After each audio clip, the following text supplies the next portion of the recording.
Luke chapter 23. The whole company of them rose up and brought him before Pilate.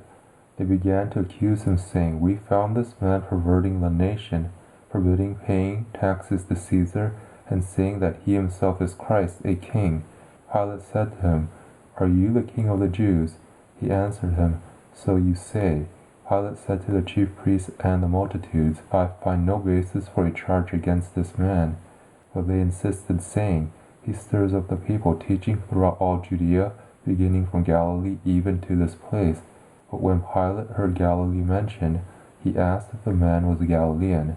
When he found out that he was in Herod's jurisdiction, he sent him to Herod, who was also in Jerusalem during those days. Now when Herod saw Jesus, he was exceedingly glad, for he had wanted to see him for a long time, because he had heard many things about him. He hoped to see some miracle done by him. He questioned him with many words, but he gave no answers. The chief priests and the scribes stood vehemently accusing him. Herod with his soldiers humiliated him and mocked him, dressing him in luxurious clothing. They sent him back to Pilate. Herod and Pilate became friends with each other that very day, for before that they were enemies with each other. Pilate called together the chief priests and the rulers and the people, and said to them, "You brought this man to me as one that perverts the people, and see, I have examined him before you and found no basis for a charge against this man concerning those things of which you accuse him. Neither has Herod, for I sent you to him, and see, nothing worthy of death has been done by him. I will therefore chastise him and release him." Now he had to release one prisoner to them at the feast, but they all cried out together, saying, "Away with this man!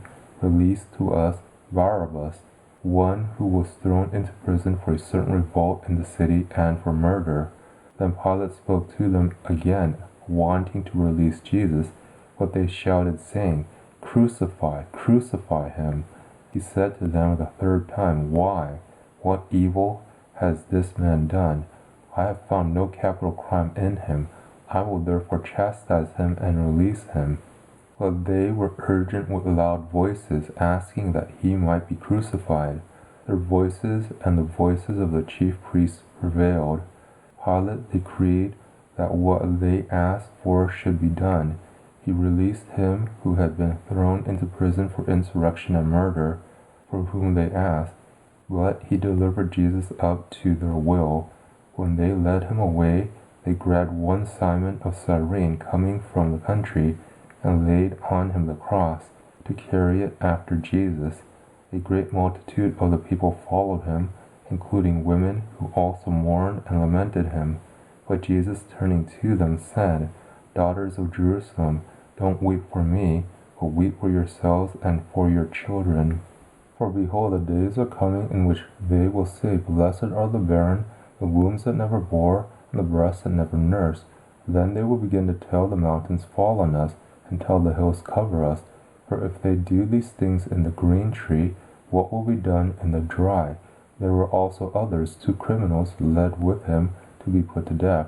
When they came to the place that is called the Skull, they crucified him there with the criminals, one on the right and the other on the left. Jesus said, "Father, forgive them, for they don't know what they are doing." Dividing his garments among them, they cast lots. The people stood watching. The rulers with them also scoffed at him, saying, "He saved others, let him save himself, if this is the Christ of God, his chosen one." The soldiers also mocked him, coming to him and offering him vinegar, and saying, "If you are the king of the Jews, save yourself." An inscription was also written over him in letters of Greek, Latin, and Hebrew, "This is the King of the Jews." One of the criminals who was hanged insulted him, saying, "If you are the Christ, save yourself and us." But the other answered, and rebuking him said, "Don't you even fear God, seeing you are under the same condemnation, and we indeed justly, for we receive the due reward for our deeds, but this man has done nothing wrong." He said to Jesus, "Lord, remember me when you come into your kingdom." Jesus said to him, "Assuredly I tell you, today you will be with me in paradise." It was now about the 6th hour, and darkness came over the whole land until the 9th hour. The sun was darkened, and the veil of the temple was torn in two. Jesus, crying with a loud voice, said, Father, into your hands I commit my spirit. Having said this, he breathed his last. When the centurion saw what was done, he glorified God, saying, Certainly this was a righteous man. All the multitudes that came together to see this, when they saw the things that were done, returned home beating their breasts. All his acquaintances and the women who followed with him from Galilee stood at a distance watching these things.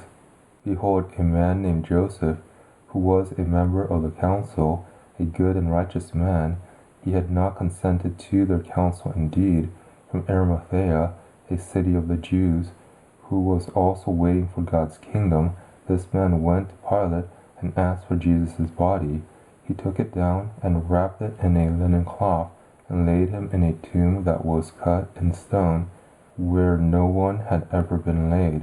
It was the day of the preparation, and the Sabbath was drawing near. The women who had come with him out of Galilee followed after and saw the tomb and how his body was laid. They returned and prepared spices and ointments. On the Sabbath they rested according to the commandment.